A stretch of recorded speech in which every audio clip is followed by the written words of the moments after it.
நான் தான் கொரோனா. உலகத்துல என்ன பிரச்சனை நடந்தாலும் மக்கள் அவங்க இஷ்டத்துக்கு வாழதான் முயற்சி பண்ணிக்கிட்டு இருப்பாங்க. இன்னைக்கு நம்ம நாட்டுல மட்டும் இல்ல, உலகம் முழுக்க இந்த கொரோனா பரவி கிடக்குது. இத பொருட்படுத்தாம மக்கள் அவங்க இஷ்டத்துக்கு வாழ்ந்துட்டு இருக்காங்க. அலட்சியமான மக்கள் அதை அலட்சியமா எடுத்துக்கிறாங்க, மத்தவங்க அதை சீரியஸா எடுத்துக்கிறாங்க. நான் தான் கொரோனா வந்திருக்கேன். கிட்ட வராத, தள்ளி போ. மறந்துட்டியா என்ன? 1 மீட்டர் இடைவெளி இருக்கணும். இல்ல நான் தான் கொரோனா. நான் அப்படியே உன்னை மார்போட சேர்த்து அணைச்சிக்க போறேன். அப்புறம் உன்னை கை கொடுத்து நல்லா குலுக்குவேன். ஏன்னா நான் கொரோனா. இங்க பாரு, இப்போ உனக்கு நல்லா புரியுதா? அட, இந்த மாதிரி முத்திரை அடிச்ச ஆளுங்கெல்லாம் வீட்டுல தான்ப்பா இருக்கணும். நீ ஏன் இப்படி வெளியில சுத்திக்கிட்டு இருக்க? தள்ளிப்போ. என் குடும்பத்துல நிறைய குழந்தைங்க இருக்காங்க. எனக்கு கொரோனா வந்தா நல்லது இல்ல. அப்ப சரி, உன் பாக்கெட்ல எவ்வளவு பணம் வச்சிருக்க அது எல்லாத்தையும் என்கிட்ட கொடு. எப்படியோ நான் கொரோனாவால சாக போறேன். என்னோட கடைசி ஆசையெல்லாம் நான் நிறைவேற்றிக்கிறேன். கொடு, இருக்கிற பணத்தெல்லாம் கொடு, சீக்கிரம் கொடு. தரேன். இதோ தரேன். தள்ளி நில்லு, கேளு. கிட்ட வராத, என்ன தொடாம எடுத்துக்க.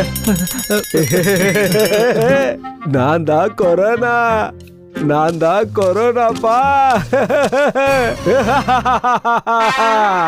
அவன்கிட்ட இருந்த பணத்தையும் புடுங்கிக்கிட்டு அவன் நேரா அவன் வீட்டுக்கு வந்தான். அடுத்த நாளும் ஸ்கெட்ச் பென்னால கையில ஸ்டாம்ப் மாதிரி வரைஞ்சான். திரும்பவும் யார்கிட்டயாவது கொள்ளை அடிக்கலாம்னு நினைச்சான். அப்ப அவனோட நண்பன் சோனு வந்தான். படியா, நீ என்ன காரியம் பண்ணிட்டு இருக்க? இது கொரோனா பேஷண்ட் கையில இருக்கிற முத்திரையாச்சே. ஆமா, இத ஏன் நான் வரைஞ்சேன்னா, இத பாக்குற ஜனங்க எனக்கு கொரோனா இருக்குன்னு என்ன பார்த்து பயப்படுவாங்க. அது மட்டும் இல்ல, நான் உங்களை அப்படியே கட்டி அணைச்சுக்க போறேன்னு சொல்லுவேன், கை குலுக்க போறேன்னு சொல்லுவேன். அவங்க உடனே பயந்து பணத்தை எல்லாம் கொடுத்துருவாங்க. இது ரொம்ப தப்பு நண்பா. இங்க நாடே கொரோனாவால தவிச்சுக்கிட்டு இருக்கு. ஜனங்க கிட்ட இருந்து கொள்ளையடிச்சிட்டு இருக்க. எவன் பயந்தாங்கோலியா இருக்கானோ அவங்கிட்ட திருடுறதுல தப்பே இல்லப்பா. அது மட்டும் இல்ல, அவங்க பயத்தை வச்சுதான் என்னால பணம் சம்பாதிக்க முடியும். ஆனா நிறுத்து. இந்த உபதேசம் எல்லாம் யாருக்கும் தேவையில்ல. ஒழுங்கா இடத்த காலி பண்ணு. என்ன ஒழுங்கா என் டாட்டுவை போட விடு. ஏன்னா இன்னைக்கு ராத்திரி நான் திரும்பவும் திருட போகணும். நான் தான்ப்பா கொரோனா. நான் சாகிறதுக்கு முன்னாடி உன்னை கட்டி அணைக்க போறேன், உனக்கு கை கொடுக்க போறேன். இத வந்துட்டேன். வேண்டாம், கொஞ்சம் தள்ளிரு. எனக்குன்னு குடும்பம் குட்டி எல்லாம் இருக்குப்பா. அவங்களுக்கும் வந்துருச்சுன்னா? எனக்கும் தான் வீடு இருக்கு, குடும்பம்லாம் இருக்கு. ஒருவேளை நீ அவங்கள காப்பாத்த நினைச்சுனா என்னோட ஆசையெல்லாம் நீ நிறைவேற்றணும். உங்ககிட்ட இருக்க பணத்தெல்லாம் கொடு. எவ்வளவு இருக்கோ எல்லாத்தையும் மொத்தமா கொடு. இல்லனா என்னை கட்டி அணைச்சு கை கொடுத்து வழி அனுப்பு. என்ன? வேணாம், நீ தள்ளியே இரு. கிட்ட வந்துடாத. இந்த அப்படி எடுத்துக்க. கழுத்துல போட்டிருக்க செயினோ கையில இருக்க மோதிரத்தையும் கொடு. சீக்கிரம் கழட்டி கொடு. தரேன். நீ என்ன தொட்டுடாத. இந்தா, எடுத்துக்க. இப்ப என்கிட்ட எதுவும் இல்ல, என்ன விட்டுரு. உனக்கு உயிர் இருக்குல்ல, அந்த உயிரை காப்பாத்திக்க இந்த இடத்த விட்டு சீக்கிரம் ஓடு. அட்ரஸ் சக்க. இந்த மாதிரி பயந்தாங்கோலிங்க ஊர்ல இருக்கிற வரைக்கும் நமக்கு வருமானம் வந்துகிட்டே இருக்கும். இதோ இன்னொரு பயந்தாங்கோலியும் வந்துட்டான். இவனையும் வலையில விழ வச்சு இவங்கிட்ட இருக்க எல்லாத்தையும் புடுங்க போறேன். நான் தான் கொரோனா. உனக்கு நான் கை கொடுக்க போறேன். உன்னை நான் கட்டி அணைச்சிக்க போறேன். வா, கட்டி அணைச்சிக்க. என்னன்னா ஜனங்க என்ன பார்த்து அப்படியே ஓடுறாங்க. எனக்கு உன்ன மாதிரி அன்பு காட்ட ஒரு ஆள் தேவைப்பா. உனக்கு என்ன பார்த்தா பயம் இல்லையா என்ன? நான் உன்னை கட்டி பிடிச்சனா உனக்கும் கொரோனா வரும். அட, எனக்கு ஏற்கனவே கொரோனா இருக்குப்பா. வேணும்னா இங்க பாரு. நீ என்ன சொல்ற? இவ்வளவு நாள் ஐசோலேஷன் வார்டுல தான் இருந்தேன். அங்க ரொம்ப போர் அடிச்சது, அதான் ஜன்னல் வழியா குதிச்சு வந்துட்டேன். என் குடும்பம் என்ன தனியா விட்டுட்டாங்க. நீயாவது என்ன வந்து அடைச்சிக்க. வா. கிட்ட வர்றத தள்ளிப்போன்னு சொல்லிட்டேன். ரொம்ப நாள் ஐசோலேஷன்ல தனியா இருந்துட்டேன். யாரும் என்ன அணைச்சிக்கல. நான் அன்புக்காக ஏங்குறேன்ப்பா. வா. வரத கிட்ட வராதப்பா. சொன்ன கேளு. ஐயோ வேண்டாம். ஐயோ, காப்பாத்துங்க. ஐசோலேஷன்ல ரொம்ப நாளா இருந்ததுல இந்த தருணத்துக்காக தான் காத்துக்கிட்டு இருந்தேன். என்ன விட்டு போயிடாத. இப்படியே அடைச்சுக்கிட்டே இரு. காப்பாத்துங்க. யாராவது என்ன காப்பாத்துங்க. நில்லுப்பா, என்னை விட்டு நீ எங்க ஓடுற? எனக்கு நீ யாரும் இல்ல. என்னை விட்டுட்டு போயிடாத. எங்கப்பா போற? அடடா, இவன் எங்க போனா? அடங்குப்புறானே, நான் ஏன் இந்த கொரோனா பேஷண்ட் கிட்ட மாட்டேன்னு தெரியலையே. நான் கண்ணை வாயு மூக்கு காது பக்கம் வைக்கிறதுக்கு முன்னாடி நல்லா கையை கழுவிக்கிறேன். இன்னைக்கு இந்த வருமானம் போதும். நாளைக்கு திரும்பவும் போய் நிறைய பணம் சம்பாதிக்க போறேன்.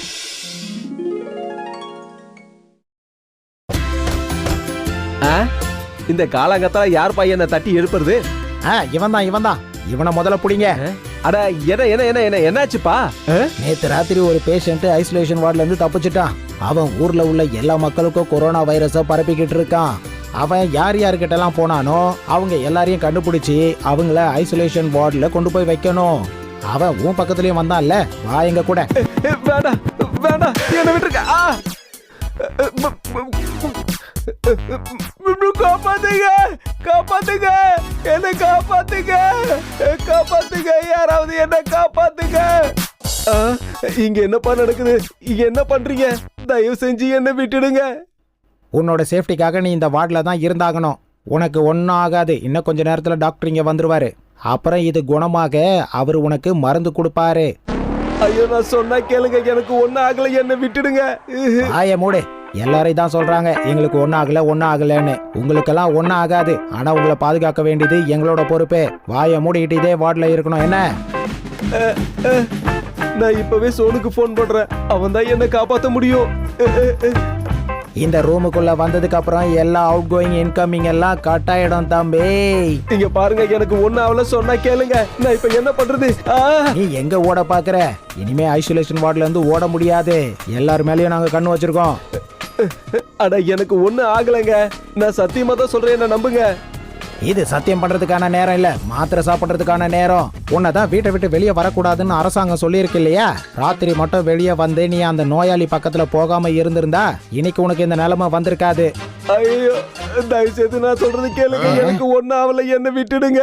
எந்த காரணம் இல்லாம தயவு செஞ்சு எனக்கு மாத்திரை கொடுக்காதீங்க. இனிமேல் தேவையில்லாம நான் ராத்திரில வெளியில சுத்த மாட்டேன். அப்புறம் யார்கிட்டயும் நான் கொள்ளை அடிக்க மாட்டேன். கொள்ளை அடிச்சவங்க பணத்தெல்லாம் நான் திரும்ப கொடுத்துடுறேன். தயவு செய்து என்ன விட்டுடுங்க. சொன்னா கேளுங்க, என்ன விட்டுடுங்க. உண்மையதான் சொல்றியா? பிராமிஸ்? நான் சத்தியமா தான் சொல்றேன். தயவு செய்து என்ன நம்புங்க. நீயா? நீ நான் பார்த்த அந்த கொரோனா நோயாளி இல்ல? ஐசோலேஷன்ல இருந்து ஓடி வந்தவன் நீ தானே? இல்ல, இவன் என் நண்பன் தான். அட சோனு, நீயா? இதெல்லாம் என்ன? உனக்கு புத்தி வரணுன்றதுக்காக தான் நான் இந்த மாதிரி எல்லாம் பண்ணேன்.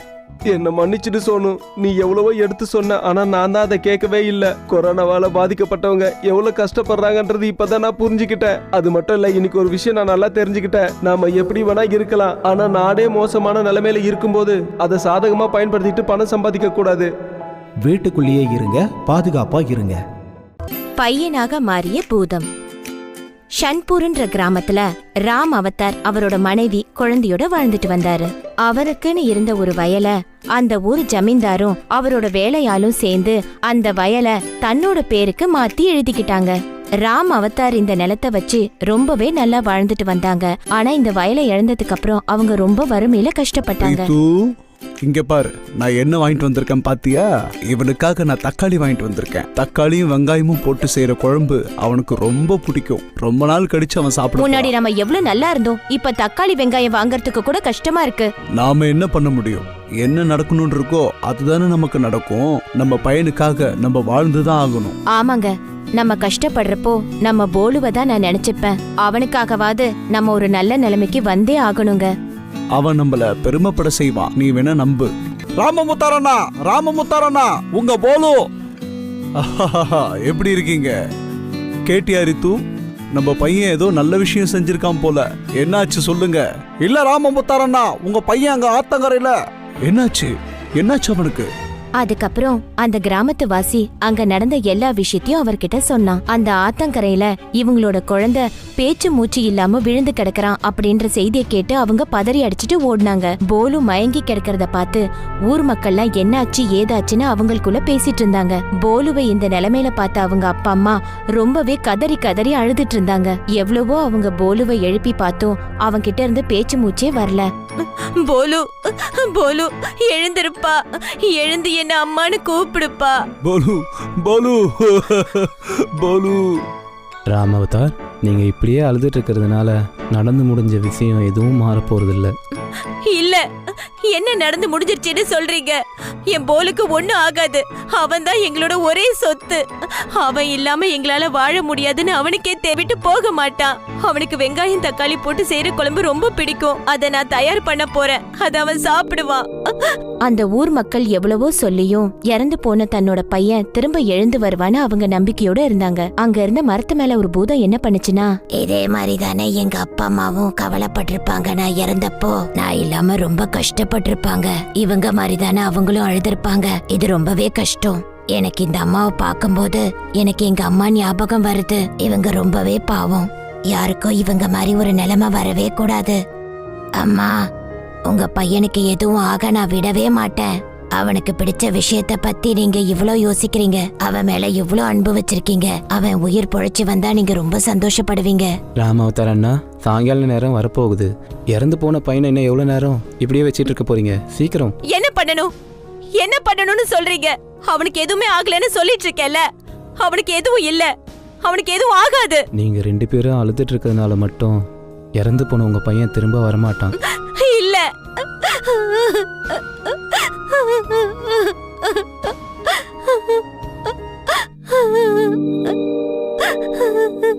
அம்மா, போலு, பாத்தீங்களா? என்னோட பையன் எழுந்துட்டான். நான் தான் முதலே சொன்னேன்ல, அவன் எங்களை தவிக்க விட்டு போக மாட்டான். வா போலு, போகலாம். வாப்பா. போலு அவங்க அப்பா அம்மாவோட சேர்ந்து அவனோட வீட்டுக்கு போனான். ஆனா அங்க இருந்த மக்களுக்கு அங்க என்ன நடந்துச்சுன்னு யாருக்கும் எதுவுமே புரியல. பாத்தீங்களா எப்படி இறந்து போன பையனுக்கு திரும்ப உயிர் வந்திருக்குன்னு? என்னதான் நடந்திருக்கோம்? போலுவோட அப்பா அம்மா அவன்கிட்ட ரொம்ப அன்பா நடந்துக்கிட்டாங்க. அவங்க முதல்ல இருந்ததை விட இன்னும் அன்பா நடந்துக்கிட்டாங்க. போலுக்குள்ள இருந்த அந்த பூதம் ரொம்பவே சந்தோஷப்பட்டான். என்ன இது? இவங்க ரொம்ப பாசமா இருக்காங்க. இதே மாதிரி தானே என் அம்மா அப்பாவும் என் மேல இவ்வளவு பாசமா இருந்திருப்பாங்க. நான் இல்லைன்னொன்னு என் அம்மா அப்பாவும் இப்படி தானே அழுதுருப்பாங்க. என்னாச்சுப்பா? என்னாச்சு? உனக்கு ஒண்ணும் இல்ல, நீ நல்லாதான் இருக்க. ஆமா ஆமா, இங்க பாருப்பா. உனக்கு என்ன வேணும்னு சொல்லு, நான் சமைச்சு தரேன். உனக்கு பிடிச்ச எல்லாத்தையும் சாப்பிடு. நீங்க எதுவும் செய்ய வேண்டாமா? அதோ அங்க இருக்கிற பாத்திரத்தை எடுங்க. அதுல பருப்பும் சாதமும் இருக்கு. என்னது, பருப்பும் சாதமுமா? ஆமாமா, நீங்க அதை எடுங்களேன். இதுக்குள்ளயா? எங்க இருக்கு, நீயே பாரு. அட, இதுக்குள்ள எப்படி இது வந்தது? நான் ஒன்னும் இத வைக்கலையே. அப்பா, நீங்க தானேப்பா வாங்கியிருப்பீங்க. உங்ககிட்ட தான் நிறைய காசு இருக்கே. என்கிட்ட காசு இருக்கா? என்கிட்ட 1 ரூபா கூட இல்லையேப்பா. ஓஹோ, என்னப்பா சொல்றீங்க? உங்க பாக்கெட்ல இவ்வளவு பணம் வச்சிருக்கீங்க. அதை வச்சுதானே எனக்காக இதை வாங்குனீங்க. இது எப்படி வந்தது? அவனோட அம்மாக்கும் அப்பாக்கும் இதெல்லாம் எப்படி நடந்துச்சுன்னு புரியவே இல்ல. அவங்க ரொம்ப ஆச்சரியத்துல மூழ்கி போயிருந்தாங்க.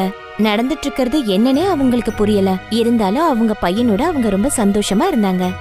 ஜமீன்தாரும் அவரோட வேலையாலும் பேசிட்டு இருந்தாங்க. இதே மாதிரி நிறைய பேரோட நிலத்தை எழுதி வாங்கணும். பாரு, உனக்கு புரிஞ்சுதா? நான் சொன்ன மாதிரி பண்ணிடு. என்ன யார் யார் நல்லலாம் பாக்கி இருக்கோ எல்லாத்தையும் வாங்கிடு. அது இனிமேல் நமக்கு தான் சொந்தம். நீங்க சொன்ன மாதிரியே செஞ்சிடறேன் ஜமீன்தார். நமக்கு நம்ம தான் வாழணும். அடுத்தவங்க எப்படி போனா நமக்கு என்ன? உங்களுக்கு ஒண்ணு தெரியுமா? அந்த ராமாவதார் பையன் பொழைச்சுக்கிட்டான். என்ன சொல்ற நீ? இறந்து போயிட்டான்னு சொன்ன, இப்ப திடீர்னு முழிச்சுக்கிட்டான். நீ எதுவும் உளரலையே. ராமாவதார் இருக்கிற வீட்டையும் நாம எழுதி வாங்கணும். அதுக்கான வழியை பாரு. அதுக்கு முன்னாடி நீங்க எங்க கிட்ட எழுதி வாங்கின நிலத்தை எங்க கிட்ட ஒப்படைங்க. எவ்வளவு தைரியம் உனக்கு? இவனை அடிச்சு துரத்துங்க. ஏன் ஜமீன்தாரையே எதிர்த்து பேசுறியா? ஜமீன்தாரை எதிர்த்து பேசுறியாவா? எதிர்த்து பேசுறது என்ன? அடிக்கவே செய்வேன். நீங்க தப்பு பண்ணிட்டு இருக்கீங்க. உன்னை என்ன பண்றேன்னு பாரு, அப்புறம் உன் ஜமீன்தார். இவன் சின்ன பையனா? என்ன இவன் இப்படி பண்ணிட்டு இருக்கான்? இதை விட சூப்பரான ஒரு விஷயத்த உங்களுக்காக வச்சிருக்கேன். என்ன விட்டுடு, என்ன விட்டுடு, என்ன விட்டுடு, தயவு செஞ்சு ஜமீன்தாரையா, நீங்க என்கிட்ட நல்லவனா நடந்துக்கிட்டா நானும் உங்ககிட்ட நல்லவனா நடந்துப்பேன். எங்க நிலத்தை திருப்பி தரீங்களா இல்லையா? என்ன விட்டு விட்டு போலு, இனிமேல் நான் எதுவும் செய்ய மாட்டேன். என்ன விட்டுடு, தயவு செஞ்சு விட்டுடு, என்ன விட்டு. அப்படின்னா எங்க அப்பா கிட்ட எழுதி வாங்கின நிலத்தை ஒப்படைச்சிடுறீங்களா? அப்படின்னா சொல்லுங்க, விட்டுறேன். எழுதி கொடுத்துறேன். என்ன விட்டுடு, விட்டுடு, விட்டுடு. உன் நிலத்தை நான் ஒப்படைச்சிடுறேன். என்ன விட்டுடு. நிஜமாவா? நிஜமாதான். அப்பா, ஐயோ. உடனே மறுநாள் ஜமீன்தார் அவங்க கிட்ட ஏமாத்தி வாங்கின நிலத்தை அவங்க பேருக்கே எழுதி கொடுத்துட்டாரு. இந்த மாதிரி ஜமீன்தார் நடந்துகிட்டது அவங்களுக்கு ரொம்பவே ஆச்சரியமா இருந்துச்சு. அதுக்கப்புறம் ஜமீன்தார் இவங்க வழியில குறுக்கிடவே இல்ல. நடந்ததை நினைச்சு ராம் அவதாருக்கு ரொம்பவே குழப்பம். என்னதான் நடக்குது நம்மள சுத்தி? எல்லாமே ரொம்ப விசித்திரமா இருக்கு. எதையுமே நம்ப முடியல. நம்ம ஜமீன்தாரே வந்து நம்ம இடத்த நம்ம கிட்டே ஒப்படைச்சிட்டு போறாரு. இதெல்லாம் கனவா நினைவா? இங்க பாருங்க ராமமுத்தார் அண்ணா, என்ன நடந்துச்சுன்னு நான் உங்களுக்கு சொல்றேன். ஜமீன்தார போலீஸ் புடிச்சிட்டு போயிருச்சு. எல்லாரோட இடத்தையும் எழுதி வாங்குறாங்கன்னு போலீஸ் வந்து அவங்கள மொத்தமா புடிச்சிட்டு போயிட்டாங்க. இதை யார் பண்ணான்னு எனக்கு தெரியல. இனிமேல் அவங்களால நடக்க வேண்டிய அநியாயங்கள்லாம் நடக்க போறது இல்ல, அது மட்டும் எனக்கு நிச்சயம் தெரியுது. அப்பா இப்பயாவது புரிஞ்சுக்கிட்டீங்களா? கஷ்டங்கிறது என்னைக்கும் நிலையானது இல்ல. நமக்கு வந்த கஷ்டம் உடனே போலாம். நம்ம அது வரைக்கும் பொறுமையா இருக்கணும். நம்மளோட சொத்து எப்பவுமே நம்மளை விட்டு போகாது. யாரு நம்ம கிட்ட இருந்து அபகரிக்கணும்னு நினைக்கிறாங்களோ அது திரும்பவும் நம்ம கிட்டே வந்து சேர்ந்துடும்.